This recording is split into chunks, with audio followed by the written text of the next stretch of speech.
ஸ்ரீ அன்னை கரங்கள் அறக்கட்டளையின் சார்பாக 8ஆம் ஆண்டு இருசக்கர வாகன விழிப்புணர்வு பேரணி நிகழ்ச்சி நடைபெற்றது.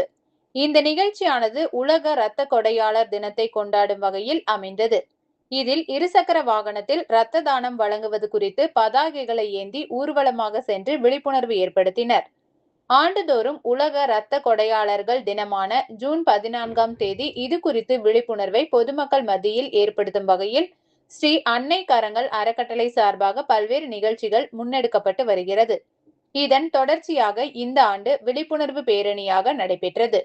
கோவை நேரு விளையாட்டு அரங்கம் முன்பாக துவங்கப்பட்டு ரேஸ்கோர்ஸ், RS புரம் போன்ற கோவையின் முக்கிய சாலை வழியாக சென்று விழிப்புணர்வு ஏற்படுத்தி நிறைவாக செம்மொழி பூங்காவில் நிறைவு செய்தனர். இதன் துவக்க விழா நிகழ்ச்சியில் கோவை மாவட்ட போக்குவரத்து கூடுதல் துணை காவல் ஆணையர் ரவிச்சந்திரன், மெஸ்ஸர் கட்டிங் சிஸ்டம்ஸ் நிறுவனத்தின் நிறுவனர் மணி நாராயணன், ஓய்வு பெற்ற நெடுஞ்சாலைத்துறை கோட்ட பொறியாளர் மனுநீதி, சுமங்கலி ஜுவல்லர்ஸ் நிறுவனத்தின் நிறுவனர் அஸ்யந்த், GD நாயுடு அறக்கட்டளை சார்பாக சமூக ஆர்வலர் அஞ்சனகுமார் ஆகியோர் கலந்து கொண்டு இப்பேரணியை துவக்கி வைத்தனர். தொடர்ந்து செய்தியாளர்களை சந்தித்து பேசிய ஸ்ரீ அன்னை கரங்கள் அறக்கட்டளையின் தலைவர் கோபிநாத் கூறியதாவது: நாளுக்கு நாள் இரத்த தானத்தின் சேவை அதிகரித்துக் கொண்டே வருகிறது. இதனால் ரத்தம் வேண்டும் என்று கேட்போரின் எண்ணிக்கையும் அதிகமாகி வருகிறது.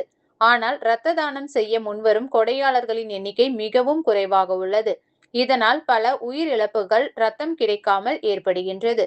இதனை தடுக்கும் பொருட்டு ஸ்ரீ அன்னை கரங்கள் அறக்கட்டளை சார்பாக கடந்த 7 வருடங்களாக இருசக்கர வாகன பேரணியானது இரத்த கொடையாளர் தினமான ஜூன் 14ஆம் தேதி நடத்தப்பட்டு வருகிறது. இந்த பேரணி மூலம் மக்களுக்கு விழிப்புணர்வு ஏற்படுத்தி இரத்த கொடையாளர்களின் எண்ணிக்கையை அதிகரிப்பது எங்களின் முக்கிய நோக்கம் என்று கூறினார். இவ்விழாவில் ஸ்ரீ அன்னை கரங்கள் அறக்கட்டளை சார்பாக சுரேஷ், பிரகாஷ் மற்றும் மகளிர் அணி சார்பாக கயல்விழி, ஜோடி, சார்லட் உள்ளிட்ட பலர் பங்கேற்றனர். அனைவருக்கும் வணக்கம். என்னோட பேர் உதிரம் கோபி. அன்னை கரங்கள் நலசங்கம் அப்படிங்கிற அமைப்பை வச்சு நாங்கள் ரன் பண்ணிட்டு இருக்கோம். இதான் டீம் மெம்பர்ஸ் எல்லாருமே. இன்னைக்கு வந்துட்டு ஜூன் 14 உலக ரத்த தான தினம். உலக ரத்த தானத்தை முன்னிட்டு நம்ம வருஷம் கோயம்புத்தூரில் வந்துட்டு ரத்தன விழிப்புணர்வு முகாம் நடத்துவோம். இந்த வருஷம் அதே மாதிரி பிளான் பண்ணி கோயம்புத்தூர்லேருந்து ஒரு 5 கம்பெனி நம்ம கூட டைப் பண்ணி ரேலி கண்டக்ட் பண்ணியிருக்காங்க. இதில் நம்ம மெஷர் கட்டிங்கு, சுமங்கலி ஜுவல்லர்ஸு, சென்னை சில்ஸு, ஜெனட்டிக்ஸு, அப்புறம் பிரிக்கால், இந்த மாதிரி ஒரு 5 கம்பெனி சேர்ந்து ஒவ்வொரு கம்பெனிலேருந்துமே 25 பேர், மொத்தம் ஒரு 150 பேர் பக்கம் இன்றைக்கி ரேலி கலந்துக்கிட்டாங்க. எதுக்கு அப்படின்னா ரத்தத்தோட தேவை ரொம்ப அதிகமாக இருக்குது. எல்லாரும் ரத்த தானம் செய்யணும். ரத்த தானம் செஞ்சால் மட்டும் தான் உயிரை காப்பாற்ற முடியும். எல்லா சர்வீஸ்க்கும் ஒன் மோர் ஆப்ஷன் இருக்குது. பட் பிளட் டொனேஷனுக்கு ஒன் மோர் ஆப்ஷன் கிடையாது.